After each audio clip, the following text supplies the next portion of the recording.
All right, it's time to get technical. We're on episode 4 of learning how Bitcoin and blockchain works, and now we're going into the technical aspect of things with the blockchain. How does the blockchain work? So thanks for being here. Episode 4, let's get into it. All right, I'm not gonna lie, we just finished this episode. It's over 2 hours. There's a lot of information. You're gonna see me looking like a complete idiot, but don't worry, we'll get through it. You may need to come back to this episode every once in a while to re-watch it, to re-understand it, but that's okay. But I just wanted to put a warning out there because my brain is melted, and I don't want you to be discouraged when your brain is melted as well.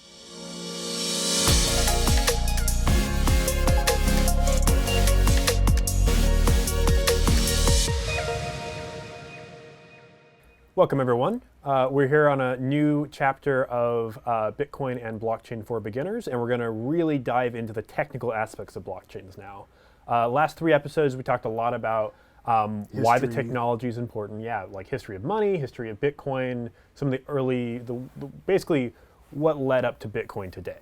But now we're going to take a step back. Now that we understand like why blockchain is important and Bitcoin, now we're going to dig into like why does it work? Why is it something that solves what seems like an intractable problem over hundreds of years? How do you get humans to trust each other?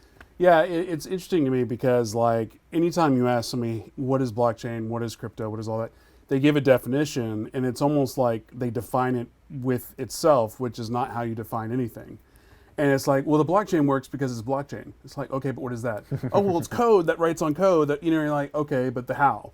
Yep. So hopefully we're getting into that. Yeah, and it's going to actually require going through a little bit of like, quick 101 on this is how cryptography works, this is how programming works, a few of these things that are going to be really, we're going to keep it high level. I was just thinking, is like, I wonder if people who are like drawn on the Bitcoin craze and train right now of like, buy, thought they would need to know anything about crypto. And I will say the beauty like, about not cryptography, I should say. Yeah, and I will say you don't need to understand how it works to use it.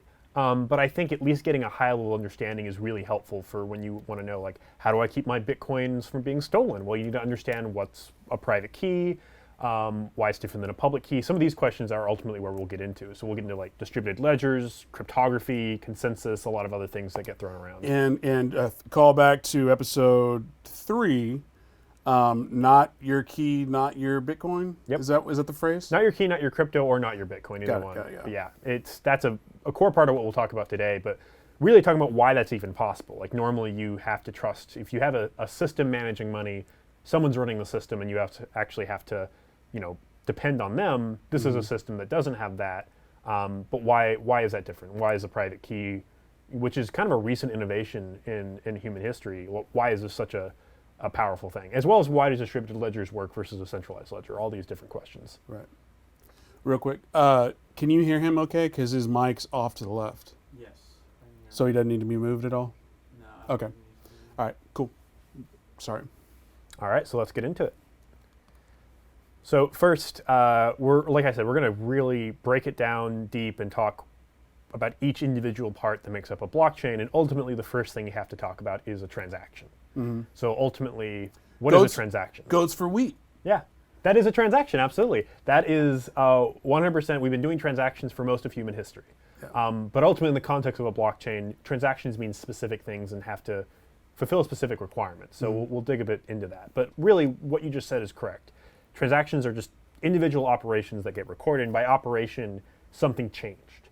You have more wheat than you had prior, I have more goats than I had prior, you have less, I have less of the opposite asset. Something changed, and so the world has changed. I walk to my car, it's, I guess, a transaction. But my point being, in the context of a computer, it needs to know what has changed, and that's where transaction gets thrown around, as well as in finance. A ledger book has changed, we need to update it. Mm-hmm. So what I'm referencing here is ultimately, what everyday activity, buying a cup of coffee, paying for a parking meter, buying a bottle of water, like these things are transactions that get recorded. Even making a Twitter post is a transaction. There might not be a financial change that has occurred, but we've updated something somewhere that's now recorded. I guess right now we're still in the definition phase of this, so I don't want to start asking questions that you're like, hold on, Ryan, we'll get to that. But in the context of this, why is that important? So I think it's important because we need to understand kind of the rules that govern a transaction. And so it's the core primitives. And is it because like, okay, because if you're thinking, okay, Bitcoin is currency, or crypto is a currency, and if I'm thinking transaction from, hey, I'm paying for something, but in the computer world, transaction just means a change. Is it just because you need to make sure you're I know belief structure is not the right wording, but you're on the same playing field of knowledge? Yeah, and I'll break it down here because really transactions can mean different things to different people. If you talk to a finance person or someone who's doing buying and selling, like goes for wheat or even on a stock exchange, right. A transaction to them means, oh, you've purchased something or money has been sent somewhere. That's right. what a transaction means to them. Now, if I do that in person with cash, it's still a transaction, but it might not be a digital one. So transaction means ultimately different things to different people. Accounting transaction is also different than a financial transaction if you're recording it in a ledger book. Because so there's like, you subtract $10 from your account, add $10 to my account. That's a double entry accounting because there's two entries that's been made. And that's the cornerstone of all finance ultimately in modern society. Every company maintains a ledger book, and if there's a change to that ledger book, it's usually reflected in someone else's ledger book that like received or sent the money, or the asset as well. So that's another, so there's the financial side, the accounting side, and then finally the kind of computer or database side, which is not restricted to finance. It's just some operations have changed data, and all the operations must succeed or fail. And what I mean by that is, let's say we're updating a financial transaction and it consists of 5 steps. If we stop at step 3, or something goes wrong at step 3, then potentially the data is not valid at that stage, and so we need to roll back all the transactions to step 0 and treat it as if nothing's occurred. So when we say a database transaction, we typically mean a series of steps that all have to be completed at once, or we roll it back and they never got completed. And that's an important part in a blockchain, because we want to make sure that when we do transactions and payments, they equal, they come out correct in the end of the day on both sides. So if I'm hearing that correctly, it's basically saying if A and B need to get to 10 steps, but and then afterwards they need to be the same, but regardless if they all both start at 1 and then they both start at 10, even though they equaled out, if like say step 5 B deviated a little bit, then the blockchain or in this transaction, then those two are do not match and they don't work. Yep. Even if it became the same result. I agree. Yep. Is that kind of what we're going for? Like Yeah. So basically right. just the transaction in terms of the database way is just, it's the process of the computer to get to where it's going. Yeah. Or really for it's to say, well, yeah, this is the tricky part they have to start with, but that's okay. I've got an example. Okay, thank you. So we'll dig into kind of what I've already described, but like really break it down step by step. So let's say Bob is sending $10 to Alice, and that's the transaction. That sounds simple. It sounds like, to some people, that might sound like a one-step transaction. And this would be the financial transaction. It is a financial transaction, but we're also going to look at it from a database perspective. Okay, cool. And so ultimately, what is the first step of this? This is actually multi-step. The first thing that you should do is subtract $10 from Bob's balance. So let's say we have these 2 starting balances that sit on some computer. Bob has $40 and Alice has 0.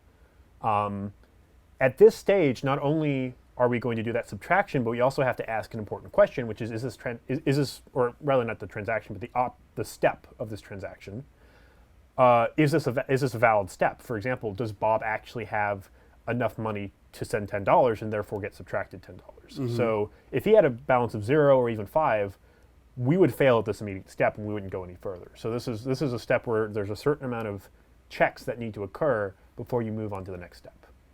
So he's got $40, he does have enough, so we move to the next step, which is ultimately, after the first operation, we see that Bob has $30, Alice has 0, but $10 is now gone, so we have to do the next step, which is, now let's add that $10 to Alice's balance.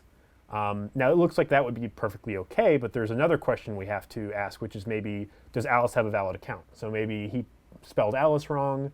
Maybe Alice had their account shut down. Who knows what happened? But ultimately, we need to make sure she can receive the payment. That's another check that we need to make. And so let's say that goes well. Well, we do a second operation. We add the $10, and now both balances now reflect that change. But there is a third step we should do, which is to save the transaction details. Basically, so when someone goes to their balance, their bank account or wherever this is located, they can say, why is my balance now 30? Oh, that's right, I sent this transaction to Alice and the $10 went that way. So, which is important for things like taxes, resolving debts, we want to keep a history of changes that have occurred to our balances, not just the current balance. So this is kind of just a strong example of what you would see in a database transaction, and this is the same process that occurs with any computer, but even with individuals. This could be a financial transaction, but people on both sides, both Alice and Bob, for example, when recording in their ledger book, would also have to verify, I got the $10, they subtracted it from their account, and maybe even save a receipt that proves it occurred. So this is kind of the building block for a valid transaction. So from here, we have to consider. You're like, any stupid questions, Ryan? I'm like, no. I got that made sense. Awesome. Well, now we're going to talk about things that don't make sense, which is double spending. Okay. So ultimately, when we live in the world of computers, assuming this is a digital transaction, we have to consider the fact that anyone can copy anything on a computer. If I give you data, whether it's a movie or a transaction like this, you can copy it and send it elsewhere. That's why people talk about piracy and things like that. Anyone could copy. Would you steal a car? Would you copy a car? I don't know, the weird discussions they have in the anti-piracy videos. But the point being, you can't necessarily trust that this is the only copy of something that exists. So what if Alice, when these transactions are occurring in a digital format, wanted to copy this transaction and then resend it to Bob again, or maybe resend it to someone else, even though maybe they no longer have those $10. Or Alice takes a transaction that Bob sent and replays it and sends it elsewhere. There's several ways in which a double spend attack could occur. But basically, what happens if someone's able to send the transaction twice? That's the problem. So you double spend attack, is that like a hacking thing? Yes, that is a technical term for it. Okay.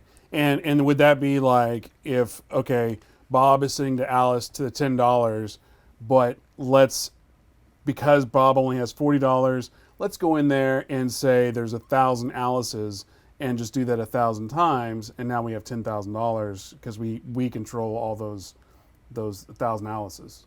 Yes. Is that, and then basically you're making $10 into 10,000 if you do it that way? Potentially, yeah. So there's basically this, you have to make sure that when someone sends a transaction, it can't be resent again, or it could be just copied and duplicated. And this could either happen traditionally between, like, for example, Bob sends a transaction to Alice and then also send a transaction to, like, maybe Charlie for the same amount, but he only has $10 in his account, and they both accept it and maybe send him a good at the same time. Well, maybe one of those bounces, and then one of them is ultimately short whenever the books do get balanced. Got it. So you need to make sure that when you're accepting a digital payment, that doesn't occur. Now, most of the time, banks and PayPal and others will do this for you, and the way they do it is they maintain a ledger book. Right. They say, hey, we've got all these balances recorded in one place, and when someone sends a transaction, we're going to update the balance in the same transaction we saw previously, the same series of steps. And then when someone sends another transaction, we're going to verify, hey, has this transaction been seen before? And should the balance be updated again? So ultimately, that's how we prevent double spend attacks, at least today. Traditionally, we use a centralized ledger, whether it's a bank or a PayPal or some payment provider. However, this is where we kind of introduce the traditional issues we had talked about in previous episodes. Well, someone controls all these payments. They have a lot of potential influence. So now they're a single point of failure. They could be hacked, they could commit fraud, and in general, there could be a lack of cooperation. You could live in a country that, like, I don't want to name drop China, but so China just like, hey, we don't like people that have yellow hair, so therefore we're going to make anybody with yellow hair or wears green shoes, you're no longer able to use bank accounts or something like that. Yep. And that's the centralization of, like, they have the power to do whatever the hell they want. Yeah, and that's what you typically get with a centralized banking infrastructure. And we in the US, for example, I think we mentioned this in previous episodes, but you don't have a right to a bank account.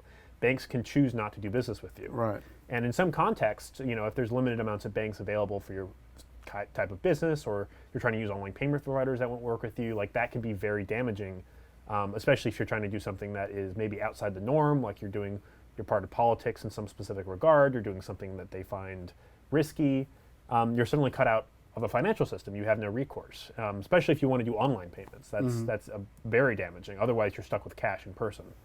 Well, I mean, even from the Google world, like I have a Google Ads account that was suspended, and I'm like, how did this? Why? I don't do anything. I'm not suspect on any level.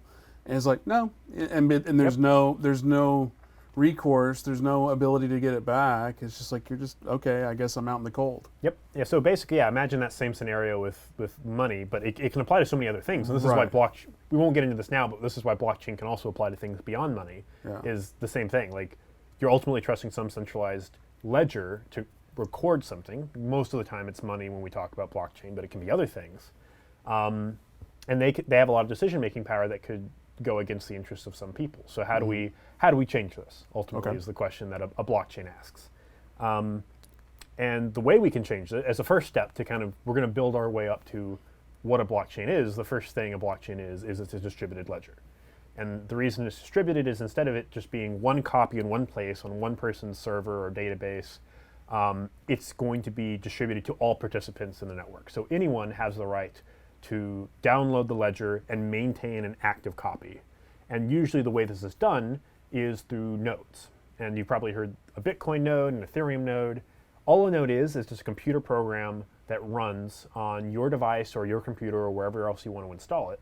And it communicates with the rest of the network to maintain an active copy on the ledger on that device. So what's the difference between like a node and like a miner? So every miner is a node, but not all nodes are miners, and we'll dig into that later. Did you get that, Paul? Yeah. Okay. Every node's a miner, or every miner's a node, but not all nodes are. Got it. Yep. Okay. And this is ultimately what role do they play in the system. So miners play additional roles in maintaining the ledger, but all a node does is it just receives updates to the ledger from from the network and maintains a copy. And how many nodes are out there? It really depends. For Bitcoin, thousands. Thousands? Just thousands? Just thousands, but that's... You don't think... 10,000 nodes? Not too bad. There's got to be more than that, though. It depends. Sometimes I don't publish the details of every node running, but ultimately the real... You don't need a node to The only reason operate. I say that is because there's got to be more than that because, like, I know two guys right now that combined, they own like 300. You know, so 300 divided by, so they have like, there's no way they already have a significant portion of. When you say 300 nodes, you mean 300 nodes or 300 Bitcoin? 300 miners. Miners. Okay, so you don't need, so one node can service multiple miners. Okay, so a node is not, okay. And this is another thing. So it's like a node like a pool? Yeah, so and this is another thing where every miner will run a node or connect to a node. Okay. And this is where we'll break it down further. But yeah, sorry. A miner can be a machine. It can be, we can call, the word miner can be applied to multiple people. It can be the people that are doing the mining, the machine, the physical machine doing the mining, or it can be the node that is actually handling the transactions and submitting them to the network. But the node, it could potentially be a computer, but a node could also be potentially a network of computers. No, it's always going to be one part of the network. But you just said like there's several miners can make up to one node. Oh, yeah. So let me break it. So basically, they're basically imagine riveting TV. Yeah, I know. Well, no, this is it's a good thing to dig into because this is what ultimately miners do is they are just providing processing power. And we'll get into this later, but I'll close this out and say. Ultimately, what nodes can do are just maintain copies of the ledger. So there's one copy of the ledger maintained by one node, and multiple miners, machines, can contribute their mining power, to that one node. And in many cases, for example, if you're running a massive facility, like with 10,000 mining machines, they might only need one node to service all of them. Okay, so that's what I was getting at, because when I heard 10,000 nodes, I'm like, well, that one facility having 10,000 miners, when I'm thinking a node is a miner. Okay. Yeah. Sorry, I apologize. No, it was a good thing to dig into because I think that's not always well understood. And ultimately, the thing to understand about a I node. still don't think I fully understand, but I Yeah. also understand that. Hey, we're off topic. We'll take it step by step. But I think Yeah. the thing to come back to on what a node is it is a program that maintains a copy of the ledger on its own. So each of like Right. node A, E, B, C, D, these are all different copies of the ledger, but they're all keeping themselves in sync. They're all constantly So- talking to each other. Here's what I don't understand. Also, well, I don't understand a lot, but like, so you have these 10,000 nodes.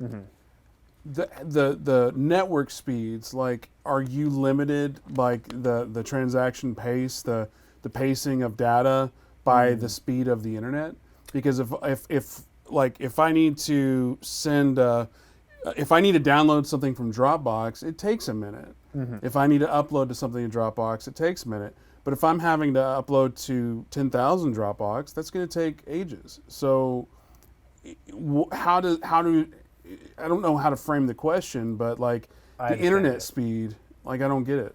Yes, so that is, there's a design part of Bitcoin and other blockchains that is always important, and it does limit scalability, but ultimately it's around how quickly do you produce blocks. And we haven't even gotten to blocks yet, but what I'll say... You're like, Ryan, shut Yeah. up. What I'll say is basically transactions are gathered together by nodes and miners, and new transactions are going to be added to the system over time, and there is usually a delay during which, hey, over this 15 seconds or 10 minutes, we're going to collect transactions, and because we're putting this delay in, everyone has a chance to be collected, even if you're on a slow internet speed.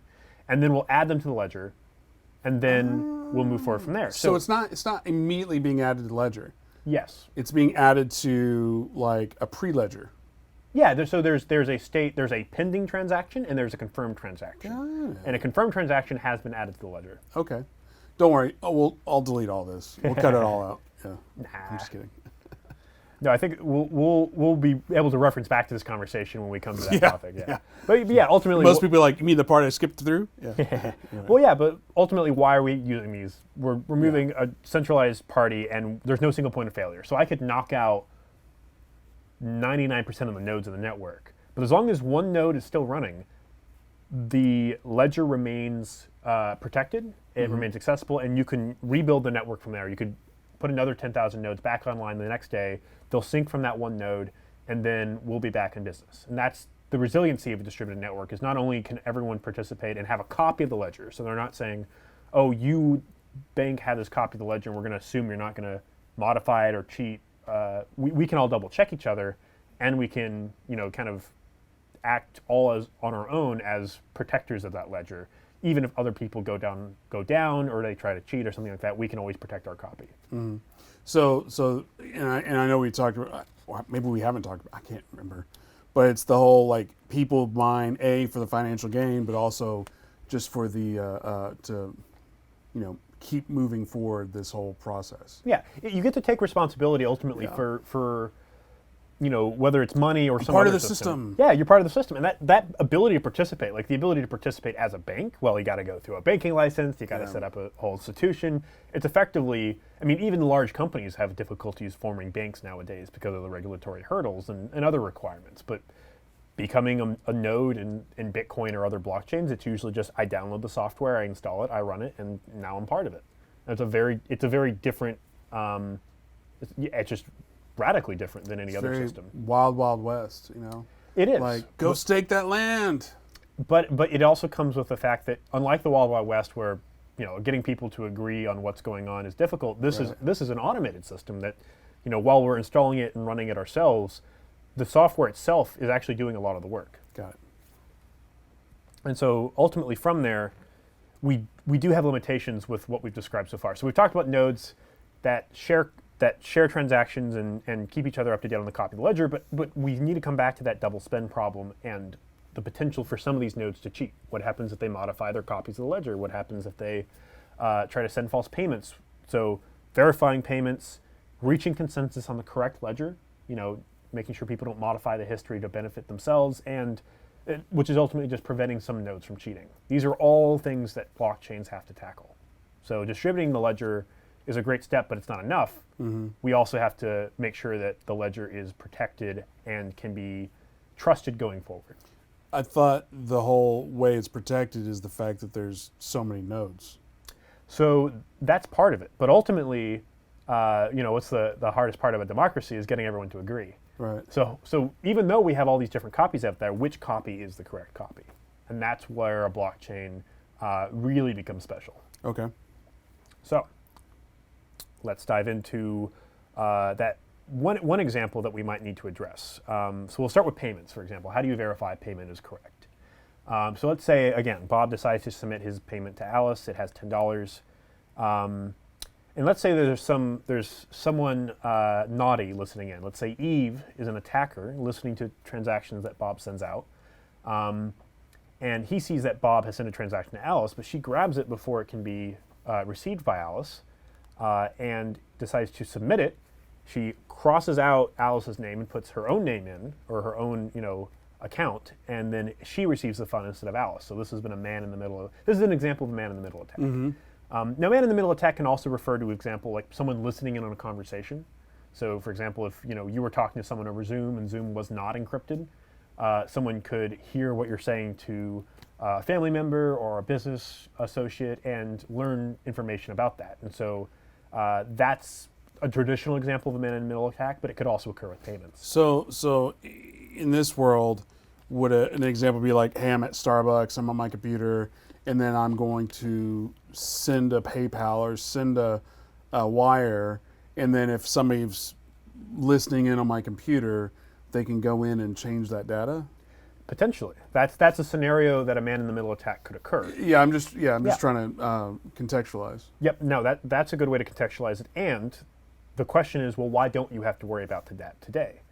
And even without a blockchain, and that's with cryptography, and that's ultimately what we're gonna dive into right now. Because that's cryptography. We call it cryptocurrency. Yeah. It is essential to how blockchains work. That's why we call them cryptocurrencies. Yeah, and it's fascinating that it's like, you're like, oh yeah, cryptography, crypto, it's the same thing. But it even today, I was just like, literally had that oh yeah moment, So one thing that actually, like because cryptography goes back quite a bit. Cryptographers actually kind of hate the fact that people refer to cryptocurrencies as crypto, because they used to refer to crypto as just cryptography. So sometimes when someone says crypto, they might mean one or the other. Right. So let's talk about the history. The history of cryptography is pretty fun. It's like spies and code breakers and all that stuff. Yeah. And I mean, there's kind of a modern take on cryptography, but it goes as far back as Julius Caesar encrypting his messages to his subordinates so that people couldn't intercept it and read it. And so that's actually called the Caesar cipher. He literally shifted the letter of the alphabet by a certain number and send it to his subordinates, and they would, reverse it. And anyone who found it, it would just look like gibberish. They were like, well, I don't know what he's actually saying. Sometimes kids will do this. They have the little rotary wheel, Little Orphan Annie and Christmas Story.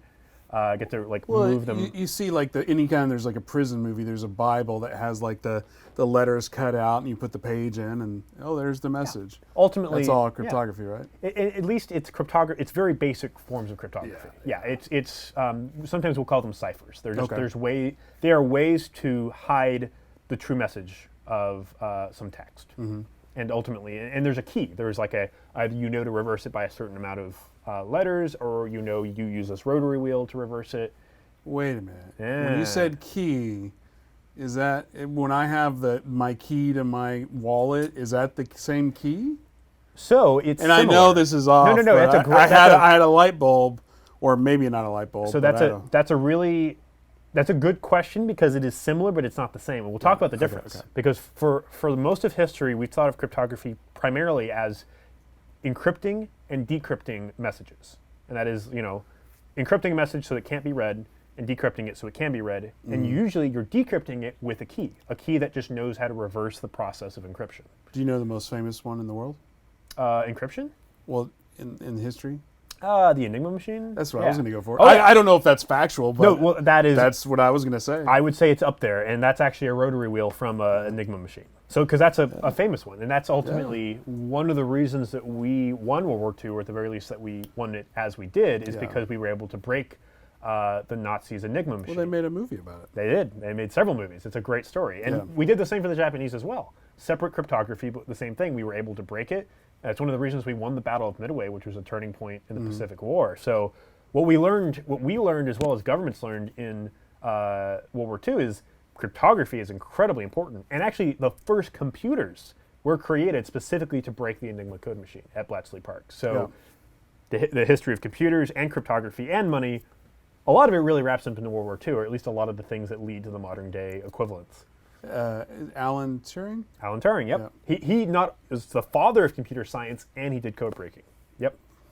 It's fascinating. A small world. So ultimately, since then, cryptography has developed into more sophisticated ways, because ultimately what we've learned is with the first computer was specifically meant to churn through a bunch of potential messages and try different keys to learn which key broke the cryptography and gave us the ability to read the message. So with the advent of computers, we had the way to both encrypt message more securely, but also to break them. So cryptography has always been this race of having encryption that is stronger than the ability to break it. Mm-hmm.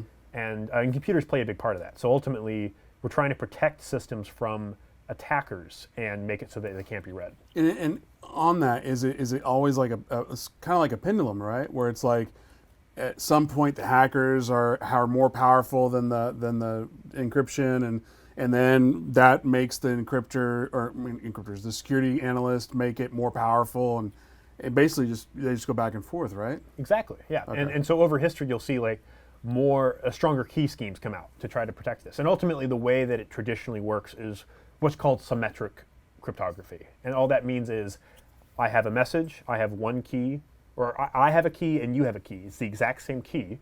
I encrypt my message, I hand it to you, knowing that if anyone is listening in, they can't read it. And then you take it, you decrypt it with the same key, and you can read it. Mm-hmm. So that's standard symmetric cryptography. And ultimately, the security of that encryption is entirely dependent on how complex was the encryption and how large is my key, for example. So the larger the key, the harder it is to randomly guess the correct key, and then use that to decrypt a message. So computers, referring to that race you were talking about, is typically about how complex is both the encryption process and how large is the key, so that a computer couldn't randomly break it. Because that's traditionally in the past, old versions of encryption standards have been able to be broken because over time computers got faster and more powerful to the point where they could be broken automatically. So that's for example, SHA-256 is a symmetric, is a way to encrypt, actually it's a hashing algorithm. I'll say in general, AES is actually what I'm thinking about. RSA and AES are two encryption standards that were built to be strong enough that they could not be broken by traditional computers. And someday they might be broken. It's what we rely on today. But for example, you look in the browser and you see HTTPS. Mm-hmm. The S stands for secure, and it actually means that we're using symmetric cryptography to protect the communication. Oh, So ding, ding, ding, learn something. Well, and so going back to that example of you were sitting in Starbucks making a payment through PayPal, if you're using HTTPS, that's why it's protected. So Paul, next time you're on a date, you can be like, now, honey, the S stands for symmetric encryption. Well, it doesn't. Oh, it doesn't? It stands for secure. Secure. Yeah. But it is never mind then. But it is using symmetric cryptography. That's what, okay, so Yeah. it doesn't stand for it, but it means that it's using symmetric cryptography. That's what I meant to say, Paul. That's what I meant to say. So, as cool as that is, there's one limitation to that. Yeah. And this is where we'll get into cryptography that cryptos use. But ultimately, let's say that you're located in Russia and I'm located in the U.S. Let's say you're sitting at the Russian embassy or the U.S.'s embassy in Russia. Got it. And I would like to send messages to you, but we don't have a way to physically, any time that you show up to Russia, you get frisked, they check you out, they try to record as much information as possible. So if you were carrying a key around at the time, They might copy it. They might copy it. Or if I try to send you a new key, they could figure out a way to intercept it. So ultimately, great, we have a way to encrypt our messages, but how do we encrypt the key? Right. Well, that's where there's a new brand of cryptography called asymmetric cryptography. And what asymmetric cryptography does, and I talk about digital signatures, but in general, what it does is it says instead of one key, we have two keys that are paired together, a public key and a private key. And what we would do, if we wanted to do a key exchange, I would generate a public key and a private key. You would do the same. And you would give me your public key. And using your public key, I can encrypt a message in such a way that only the person with the corresponding private key can decrypt it. So that basically means I can say, using Ryan Holiday's public key, encrypted, here you go, and only Ryan Holiday can decrypt it. Okay. And the best thing we can do for that is asymmetric cryptography traditionally is not as efficient as symmetric keys. So like that single key. But in that scenario, you would need to know one or the other. I would need to know your public key. But then doesn't everybody know the public key? Yep. But that doesn't matter because the private key is what's actually used for decrypting the communications. So I'm like, Paul's over there, he's got a message. I'm over here, he's sending me a message. Is it his private key and my public key? So all he needs is your public key and private key. So actually, when I say key exchange, I should say only really one party needs to give the public key and private key. But typically on both sides, they'll authenticate each other. So like I would authenticate that I am who I say I am. And this is actually where I get the digital signatures. You would say, hey, I trust this public key. And they're going to send me a message. But maybe I sign it with my private key to prove I sent you the message. And then you decrypt it with your private key because I intended the message for your public key. We'll have to circle back on this one because this is probably the most important part, and it's the trickiest to understand. This is the one I'm like, skip it. but it's the part where once you get this, everything really does start to make sense. Okay. But I understand having a public key that everybody can see, but you use it to decrypt. I understand a private key, which is the private. So you don't use it to decrypt. You use it to encrypt. So I say, so you use it to encrypt, but how if I don't know the other person's private key, how do I make it to where that encryption only is decrypted when using your private key? So this is where the magic of the cryptography comes in. So basically, the way it works is a private key is generated on its own. And from that, it goes through a one-way function. And I won't get into the details. I'll just say mathematically, it can only go one way. And that produces the public key. That means anyone with the private key can produce the public key, but the public key can't be used to get the private key. And through that, we have this relationship that's one way. So someone can say, here's a public key and say that all day long, but the private key is kept secret. And through that, the public key, I can say, hey, I'm going to use this public key to encrypt this. It's linked to a private key. I don't know what the private key is, but I know that only the person with that private key can decrypt it. And similarly, if someone wants to say, I'm sending you a message and you want to trust a specific kind of public key, I can sign it with my private key as well. So I understand, hey, he has a private key, public key in that transaction.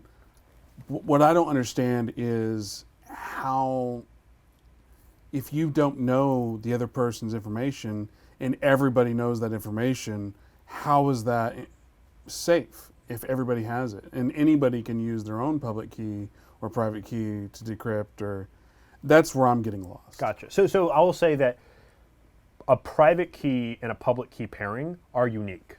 There's no way to replicate it. Okay, Yeah. so that's unique. But but do I need to know the other person's public key before we get started?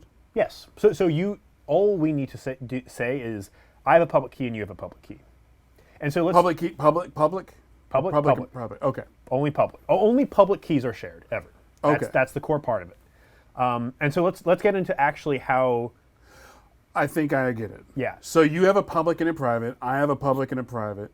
You send me an encrypted whatever, message, currency, whatever, and it's to my public key. Yep. And then once I receive it, because I use my private key with my corresponding public key to unlock the data. Yep.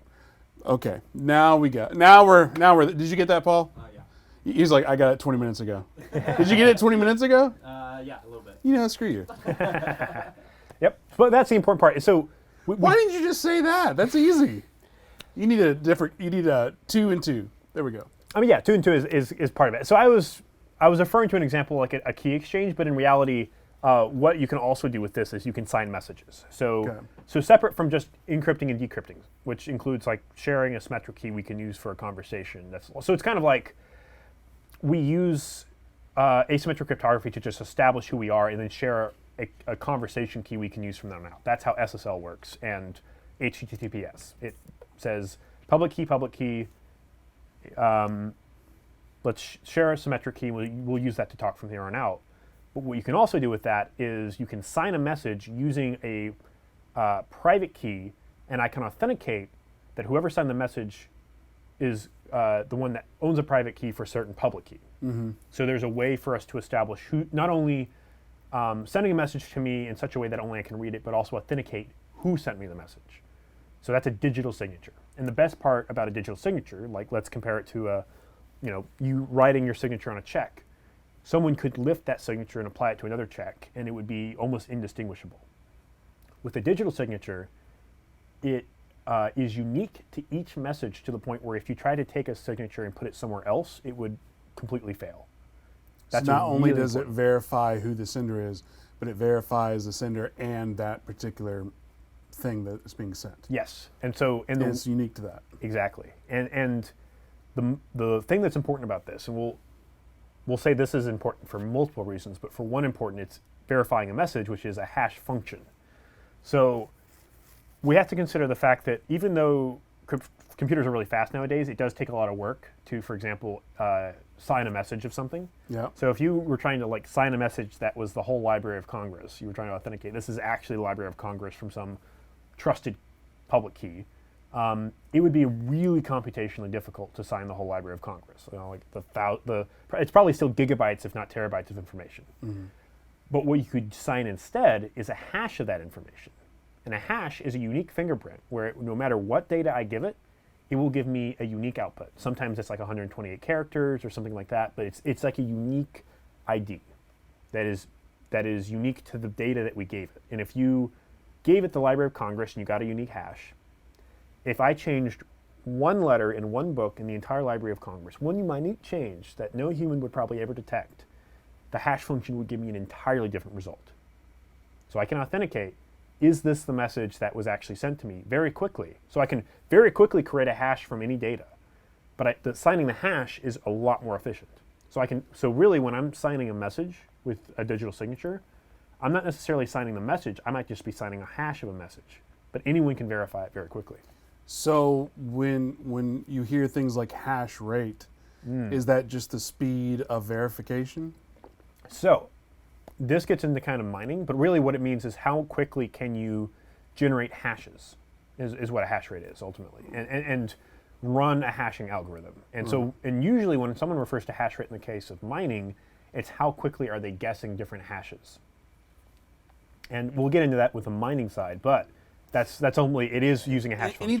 Anytime a word pops up that I've heard before, I get excited because I'm like, maybe I know something. Yeah, but really the important part of a hashing function is I can use it for digital signatures, but I can also, in general, just use it to compare data very quickly, very efficiently. For example, if I try to compare, the Library of Congress to another version of the Library of Congress, actually trying to match up each book and each letter, it's really complex. We call it a runtime of n squared, which means it's exponentially increasing in difficulty to do that operation. But comparing two hashes, that's really, really easy by comparison. So it's really good for checking data. For example, checking, is my copy of the blockchain correct? So that's ultimately the two most important things that make up a blockchain's cryptography is signature? Digital signatures through a public and private key pairing. So ultimately asymmetric cryptography and hashing functions. These are the core parts of what a blockchain uses to become secure in a way that no one needs to trust any individual. They can trust the cryptography. And I know you just said all this, but hashing is that the act of verifying it? Because this is, or it's the function? So all hashing means is I'm taking some data and I'm creating a hash. Is the hash like a new encryption? No, I wouldn't call it encryption. It's basically just a representation of the data. But the important thing is that it's a representation that can't be cheated. Okay. So, and it's one way. If I give you a hash, you don't necessarily know what the input is. You don't know what the original data was. And going backwards is really, really computationally difficult to the point where it's almost impossible. Okay. So it's just like digital signatures are only one way, and private keys to public keys are only one way, so are hashing functions. So, and is the reason that that's important is because going back to now because it can only go one way, you can't do the double spin type stuff. Yes. So here's the example. Did you see that, Paul? He said, "Oh yes." Yeah. See, that's the stuff I like to see. So here we go. So let's take a look at Bob with the same transaction we talked about before, but instead of just going to specific accounts, he is sending it from his address to Alice's public key, using her public key. And he is signing that message with his private key. So, and through that, he has generated a unique signature that is unique to that message. So he's got a private key, no one else knows it, and it's going from his public account to Alice's public account, both using public keys to identify themselves. So let's say that the same fellow as before, Eve, is trying to falsify the attack. Because signatures are unique to the message, and you cannot cheat it because of the way the hashing is working and the cryptography is working, when she tries to take a message and modify it, it immediately invalidates the entire signature.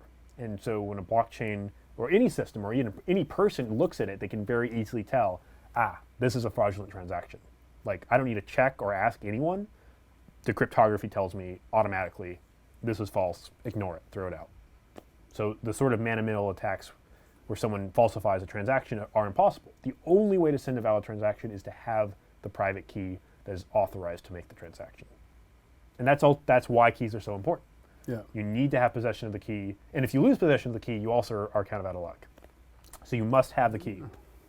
That's ultimately why it becomes so powerful, because now it's not about, you have your username and password to get into Chase, which they can take away at any time.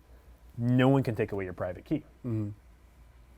So from there, your memory could. I forget my passwords all the time. Yeah. So ultimately, we now have a way to verify the message, but we also need a way to quickly look up transactions. Beyond just hashing the message, we also need to know where is this in the ledger and is it valid. So we can use hashing functions to uniquely identify transactions and quickly look them up. Because now I'm not searching for a message that might be thousands of characters long. I'm just looking for a really short hash by comparison. So what we can do is we can take that message, and it has actually already been hashed separate from the signature, but ultimately we're hashing it. So this is an oversimplified example, but just think, we take the message, we put it through a hashing function, and it gives us this unique hash that is now relevant to that message. So when you look up a blockchain transaction on a block explorer, you typically are looking it up through a transaction ID, and that is based on a hash. So you can hash anything. You can hash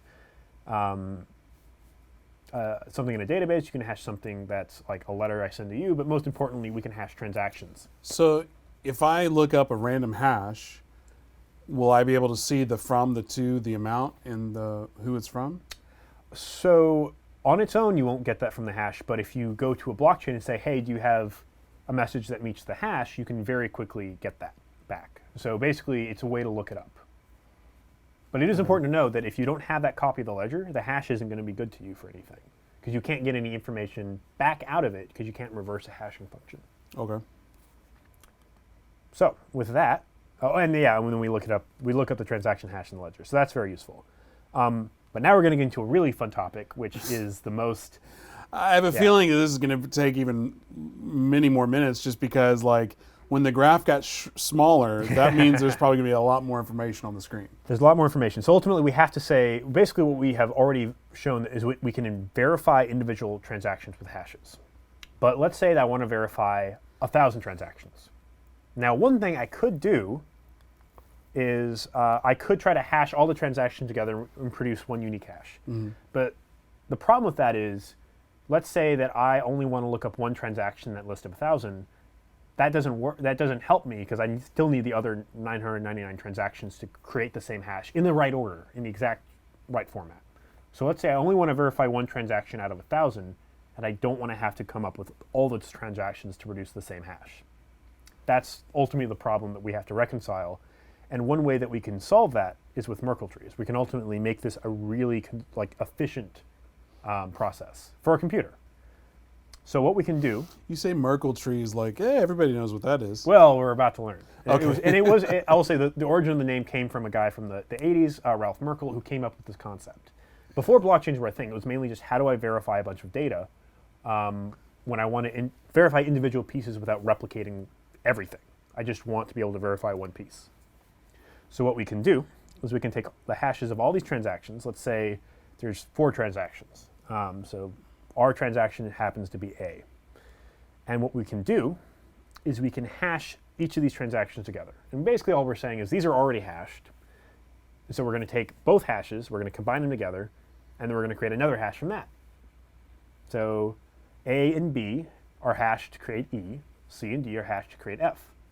And we'll continue this process up until we get down to one root hash. We have one hash left. And basically what we have now is a single hash that represents all 4 hashes that went into this. And by the way, this is a simple example, so that we could talk about thousands of transactions hashed into one root.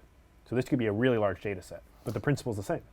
And who determines how many go into one root? That ultimately is up to a lot of factors. In the case of a block, it's typically how many transactions can fit in a block. So, but really, with Markle Trees, the numbers are relevant. It's just I want to be able to, whatever number it is, we'll break it all the way down into one root hash. And so this root hash represents all those transactions, and so we can verify if all the data is correct off that one root hash. So what we could do is, let's say we change the transaction. Let's say we try to do that same thing where we change the amount. Let's say $13 got sent instead of 10. So we've invalidated the hash. The hash will now change as a result because the message has changed. So now we have Z. Z is the new hash that's been created, which is different than what came before. So not only is Z, that hash incorrect, but now it trickles down. There's a cascade, because now now the transaction that was formed from both A and B is incorrect, and therefore the transaction that eventually led to the root hash is incorrect. So the entire thing's been changed. So only one leaf, essentially one node in this tree needs to change for the entire root hash to be invalid. So basically what we can say, you can't modify any transaction in this tree without us immediately knowing. But maybe I'm not understanding everything, but so if you're the Z, which originally was A, but say, well, not you, but so somebody else is the A, but we're over here sitting on D. Now does that mean my stuff is not being worked on because it's part of this Markle tree and now it's all been invalidated? Nope, that's the best part, because now we know where the problem came from. Because, for example, we can very quickly see, F has not been changed. So F is valid compared to what came before. So we can actually trace our way up the tree and see, okay, this hash was invalid, and then this hash was, and all the way back to the original. So that's why this is nice, because otherwise, if we combine them all together, and then it produced an invalid hash, we don't know which of them is the problem. But with the tree structure, we can. And not only that, but we only need a subset of the tree to prove which one is correct. So for example, if I wanted to prove that Z was incorrect, I only need F. I don't need both C and D, for example, which means there's less data involved in the verification. So from this perspective, it might seem like a simple shortcut, but from a computer's perspective, dealing with thousands of transactions, it massively saves the time. And it means that from my own computer, or even my own phone, a very small standard consumer computer, I can verify transactions without having an entire copy of the ledger at my disposal. That's what Markle Trees are really good at. And that's I think one of the reasons that I focus on them so much. Well, I understand this. Yeah. Well, there we go. We're on a good track. I just feel like the last 30 minutes, 45 minutes, however it's been, is just I feel like I've been in a boxing match and got my ass kicked. Because mentally I'm like, I don't, it goes back to the YML models. I think I know what everything's going on, but at the same time, it's like, I don't feel proud about it. I really feel beat up. Well, let's build it up to a blockchain, and then let's see if it all starts to click. Because ultimately, these are all the building blocks of how a blockchain works, and I think that's when you'll see why it works the way it does. I'm just mad I don't have any many aha moments, because the last 3 episodes I was like aha, and this episode I'm like, you got to work for it. Yeah, I don't want to work for it. Oh, here we go. We might be getting closer. Okay, because ultimately there's one thing we're missing before we can call this a fully secure system, which is a way to order the transactions. Okay. So great, we have a list of transactions, we have a Markle tree, but how do we know this payment to Bob came before this payment to Alice, which is important for double spending, because we need to know, this payment already happened, it can't happen again. Or this balance has been updated before this next one can be considered. So we need to order the transactions. So that's where we go into building a blockchain.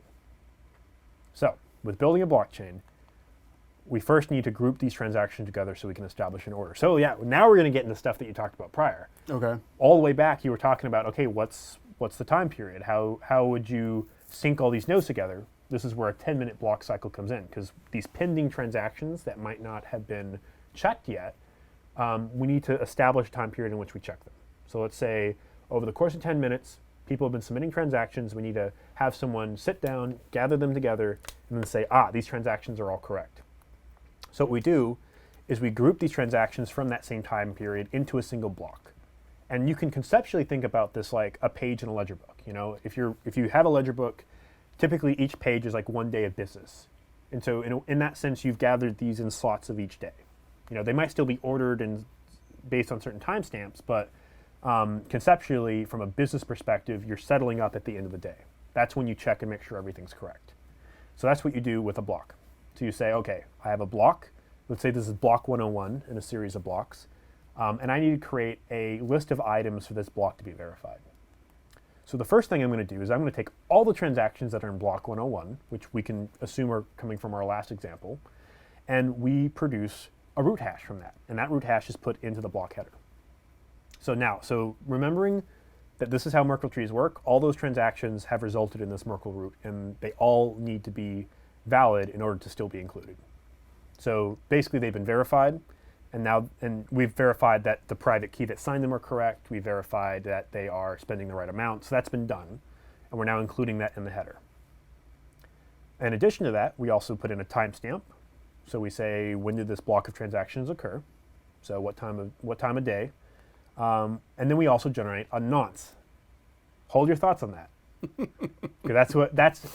That is important for mining. Ultimately, that says this block was mined, and we're going to get into why. And then we also, most importantly, we include a hash of the previous block. Backing up to block 101 header. Yes. In the 101 is just the number of the block, right? Yeah, exactly. So it's not like, so what is the header? Is that just like the title of the block? Is that like a string of numbers?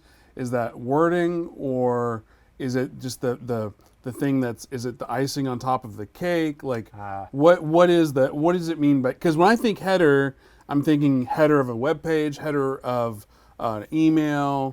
Like, what does header mean? I like the idea of icing on the cake, but really what I think a header is it's the minimal amount of information to verify the block's correct. Got it. Yep. And so ultimately the block also consists of all these transactions that have been listed under it, but the header is what we're really concerned about in other nodes. So the header is not necessarily, it's just like, hey, this is what it is, but it's not actually what, there's no meat to it. It's the summary.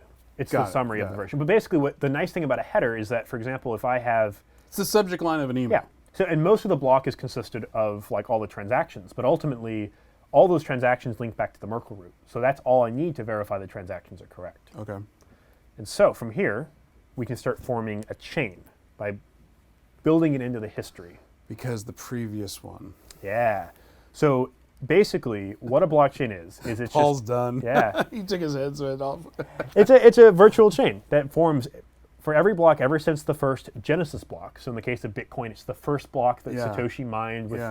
He put his little times header inside of the as a hash. He hashed it too, and then every block is built up from there. So every single block that's been created links all the way back to the original block. So how many blocks have there been? Oh, thousands. I don't, possibly millions in the case of Bitcoin. So basically every 10 minutes, new block. Every 10 minutes, new block. Ever since 2009. Why is it 10 minutes?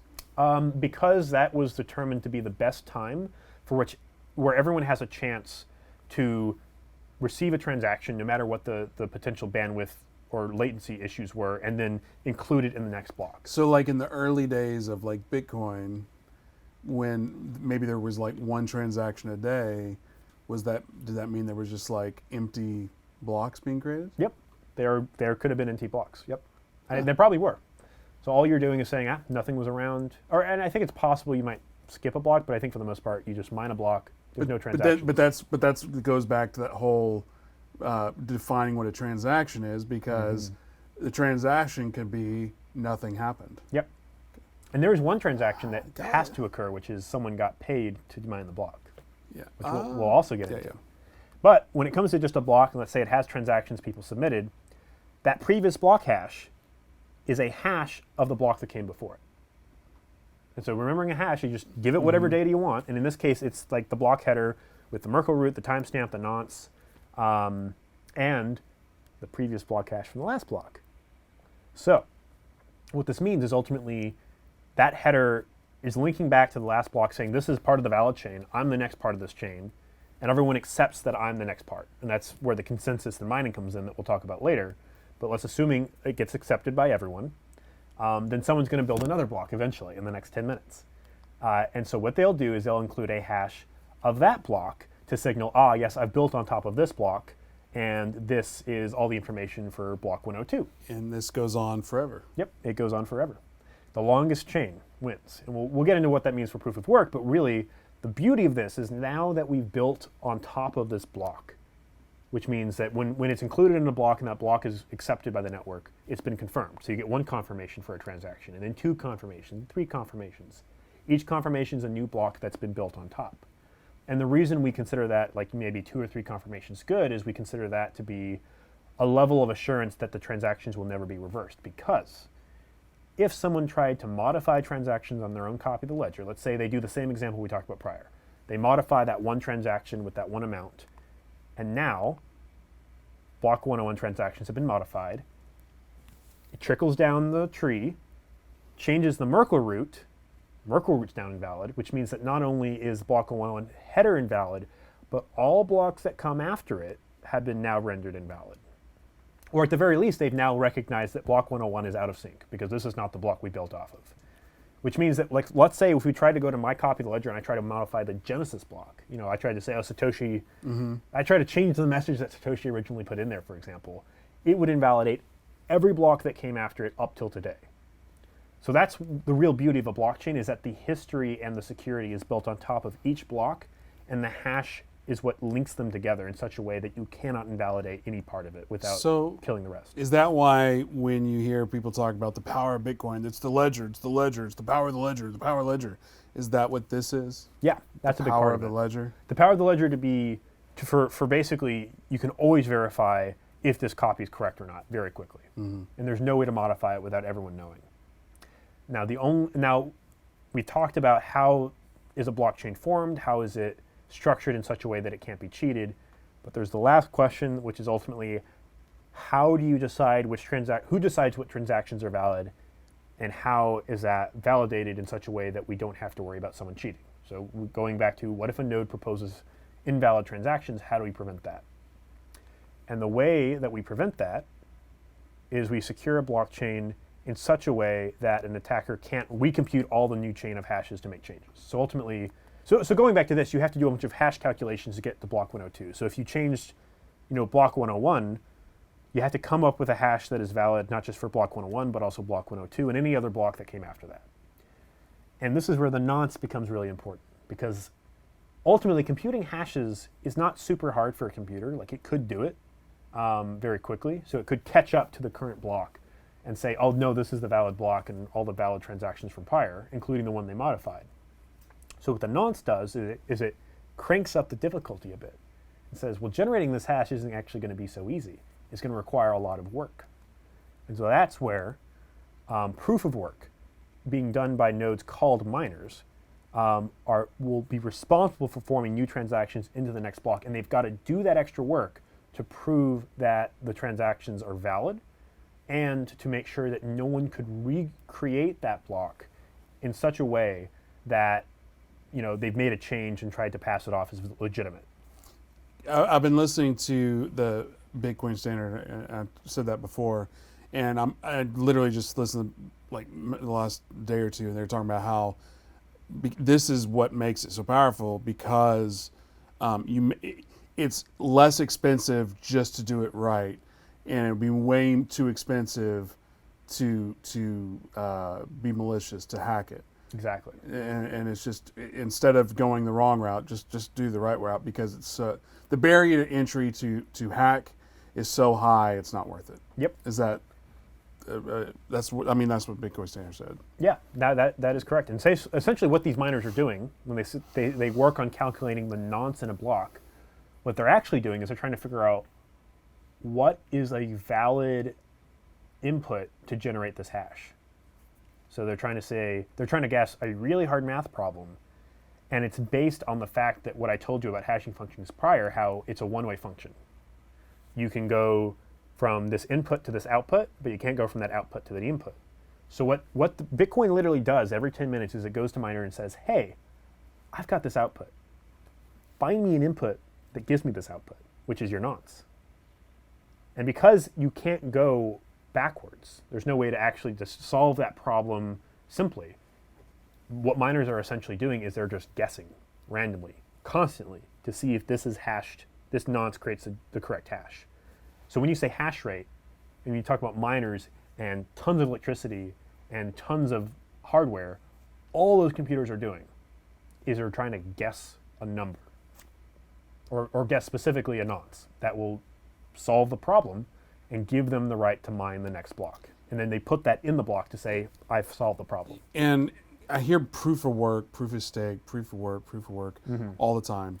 Is proof of work simply, hey, what the reason this is valuable is because there's a lot of computing power to make sure it works, or is going, or is verified, or is valid? It is essentially saying that you can't just show up. For example, going back to the node example, anyone can run a node.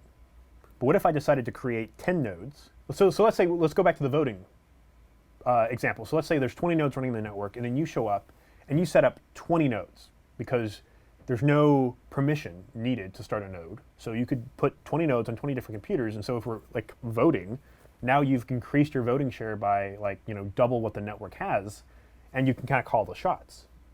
So how do you prevent that? And that's called a Sybil attack, which is basically just I generate a bunch, Twitter bots generating a bunch of fake accounts and making it look like a bunch of people hate you when really it's one person that just has too much time on their hands.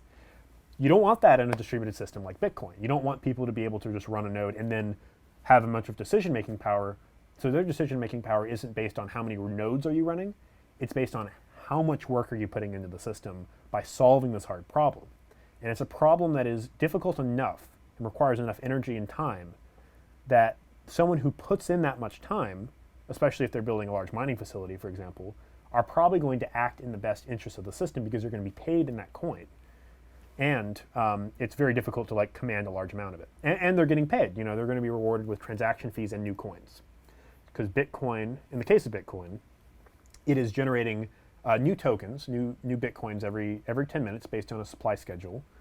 And it is also going to give you the transaction fees that might have been paid for people to have their transaction included in the next block. And it was it 2030, 2040 that all the coins are mined? It's been estimated anywhere from that to 2100. It kind of depends on the difficulty schedule. But ultimately what happens is every roughly 4 years, they cut the supply in half. They say, okay, we're mining 16 Bitcoins and now 8 Bitcoins and now 4 Bitcoins. That's not the exact numbers, but that's the example. Okay. It's cutting the reward in half. But even as the reward gets smaller, the transaction fees do remain to incentivize miners. So even when you get to the point of, no more Bitcoin mined, there's still incentive to have the power out there because the gas fees. Yeah, in the case of Bitcoin, they don't use gas fees. That's a Ethereum thing. But yeah. I just showed my colors. But yeah, it's the same. It's the same concept in the sense of you pay for what you use in terms of a transaction, and it's usually a competition between only so many transactions can be included in a block. It's limited to about 1 megabytes. So you need to pay enough that the miners are willing to include you over another guy that might have paid less. So it's a market-based. There's demand for it. So with this whole system, that the difficulty of that nonce is also being periodically adjusted. So for example, let's say we're running it with going by hash rate. Let's say there's 1 terahash of mining power supporting Bitcoin right now. Let's say if someone showed up and they decided, let's say 10 terahash to make this simple. Let's say someone showed up with another 5 terahash and now suddenly there's 15 terahashes being deployed, that means that blocks might be solved faster, because it's all probabilistic. It's about eventually you're going to solve the right problem, or eventually you're going to solve the problem by randomly guessing. So probabilistically, based on 10 terahashes, it's going to take you about 10 minutes with this difficulty. But if 15 terahashes come online, suddenly you're going to solve it faster. So as soon as the network detects that someone's solving that problem faster, it's going to crank up the difficulty to adjust. So when you hear mining difficulty, and you hear miners coming online, coming offline, that difficulty is adjusting based on how many people are trying to mine at the time. So we keep the block time consistent around 10 minutes. And who's doing that? Is there like a It's man automatic. behind the curtain? Nope, all in the system. The system is able to tell. Pre-coded? Yep. It's saying, 10 minutes is the goal, and depending on if people are solving it quicker, then it will adjust the rate. Okay. So and that's the same thing for the supply schedule. It's all automatic. So really what we ultimately have here is a way to determine what is the true ledger. And the true ledger is the one that is the longest, it has the most blocks, and has therefore the most proof of work invested in it. So who's investing all of their mining power into a chain? And because the miners are incentivized to support the valid chain, because that's what they get paid in, we can pretty typically trust it. So ultimately the only way to now basically submit invalid transactions to a blockchain and get them accepted is to control more than 51% of the hashing power. And even then, other nodes might still reject you. And you take a massive risk, because now you've forked the chain and you've damaged this thing that you are actually trying to be paid in, because Bitcoin's price might go down if it actually does get attacked. So in most cases, miners have no incentive to attack the network. They're only incentivized to support it and act honestly for their own self-interest, which is the best kind of interest. It's the only interest. So this is kind of the cherry on top for why is a blockchain secure. Yeah, I was just laughing because the cherry on top, I'm like, more like a boulder. I mean, Yeah, it's a boulder that no one can move except the majority of hashing power that is decentralized. We have to do it as a team, and everyone's going to act in the interest of the team. So it's what makes it work. So ultimately, how does this work in practice? yeah. How do people actually end up using blockchains, and what do they need to understand? Well, key custody is the big one. How are you going to use a blockchain securely? Well, you're going to keep your private key private, or at the very least, protected. And there's multiple options for how you can do this. So, and I've kind of broken it down into 3 categories. So the first one is a cold wallet. And what this means is it's a device, and these are some examples up here, but it could also be potentially a piece of paper where your private key is disconnected from the internet. Because whenever you hear people that have gotten their Bitcoin stolen, more than likely they had their private key sitting on a computer that was connected to the internet, got hacked, and someone was able to get the key, pull it away from that device to somewhere they control, and then sign transactions that let them take the funds and put it into another wallet they control, and you have no way to reverse it. And the private key is it those 12 words, or it's a code, it's a password, what is the private key? So the 12, so the private key is what we had seen previously, which was just a long string of characters and digits. A 12-word passphrase can be used to generate a private key, which is why they sometimes get used, because it's easier to remember. Mm-hmm. That's called a seed phrase. Easy, okay. Compared to like 120 random numbers and letters, right, which is how a private key normally manifests. But ultimately, you need to protect it. Right. So that's why you have devices like Ledger and Trezor and Trezor, which basically are like, this is a device that is kept offline, and when you want to sign a transaction, you plug it into your computer. The private keys still stay on the device, and your computer will submit a transaction to the device.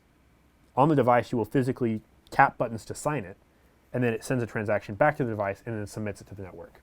But if you lose that device or that device is damaged, better hope you have a backup.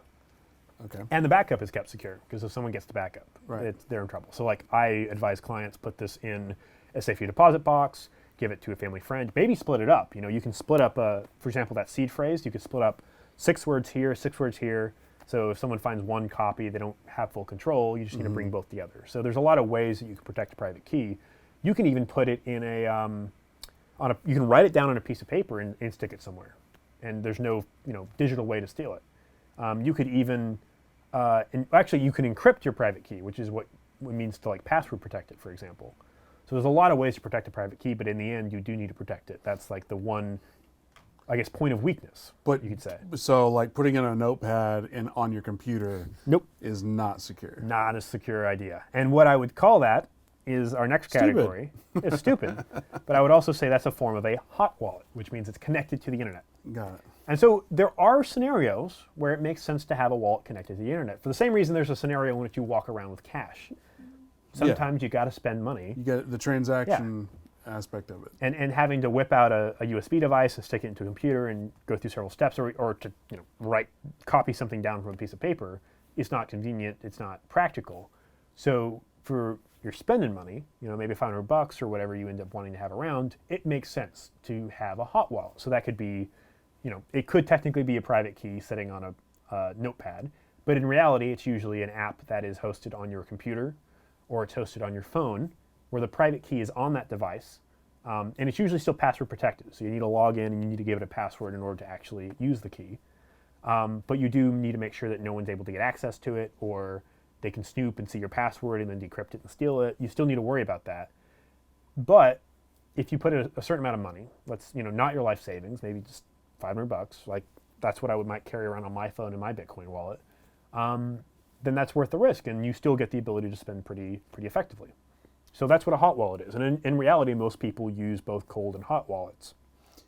And is that a hot wallet be like MetaMask as well? Yes, or, perfect example. MetaMask is a hot wallet. But like Coinbase, those are exchanges, they're not hot wallets. Yeah, that is the third category, which is look at there. Your third-party custodian. So that's your Coinbase, that's your BitGo, that's your Gemini, whatever exchange you use. Yeah. Or maybe just a wallet service. There are wallet providers that don't provide exchange services, but they do host the private key on your behalf.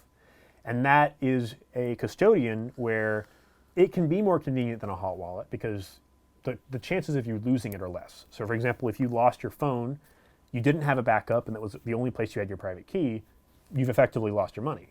With a third-party custodian, they have the familiar username and password, forgot your password, you can call someone up and see if you can get access again, which might be a pain with Coinbase because they're usually backlogged with those sort of requests. But you have this ability for someone else to really handle a lot of those responsibilities.